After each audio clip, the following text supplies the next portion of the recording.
have I. What do you think of the topic of interfaith marriages and relationships? Well, when we talk about marriage, a lot of what we do in ceremonies is constructed.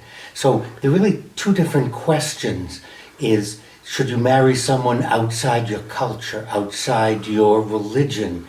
And then, would it be sanctioned by different denominations or different religions? And historically, tribes didn't like the idea of marrying people from another tribe unless it was to have an agreement or to settle peace or for trade. But we've become much more global now, and the differences between someone from the Commonwealth of Virginia or the Commonwealth of Massachusetts isn't the same difference as it used to be, and someone coming from different countries.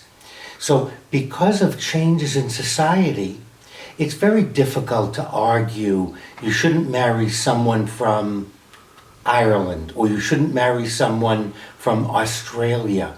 But it's very difficult to make that argument. In the same way, it's very difficult to argue that a Jew shouldn't marry a Roman Catholic or a Presbyterian shouldn't marry an Episcopalian. Again, if we look back at history, there was a time when we as a people identified by religion, by nationality, by tribe, by country. That's not true anymore, particularly here in the United States. We're all here together. We all came from various countries. We established ourselves here in America. And when you find someone that you identify with, you find someone that you would like as your partner, there's no reason not to date, and then there's no reason not to marry. So you think love trumps culture? Yes. Not just love, but finding another person with whom you're compatible. I think that makes the difference. Religion is truly man-made. Human beings had different visions of how to attain the divine.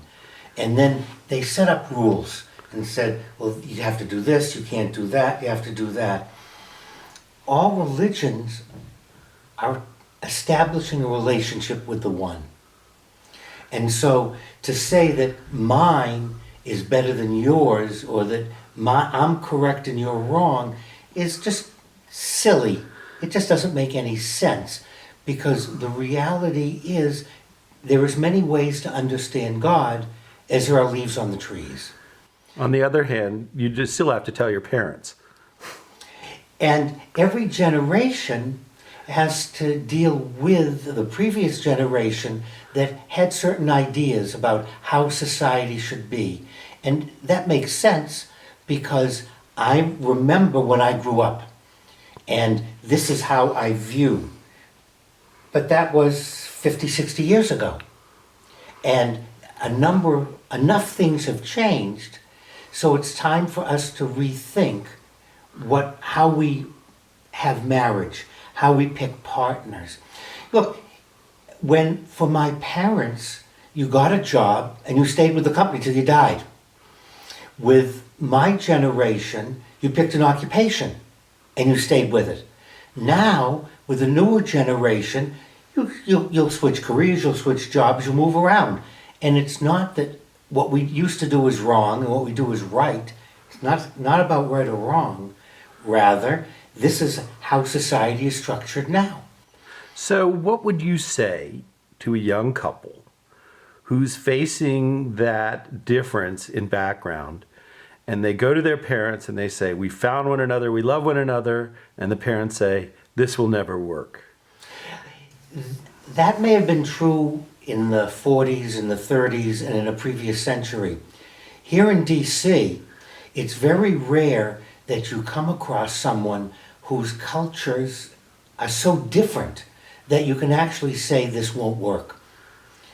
Because we have an amalgam here in DC, and people have similar jobs, occupations, views of the universe. And the parochial view that it won't work because you have a different religion or you're a different culture isn't supported in the way we live here. We go to restaurants, we have a variety of places.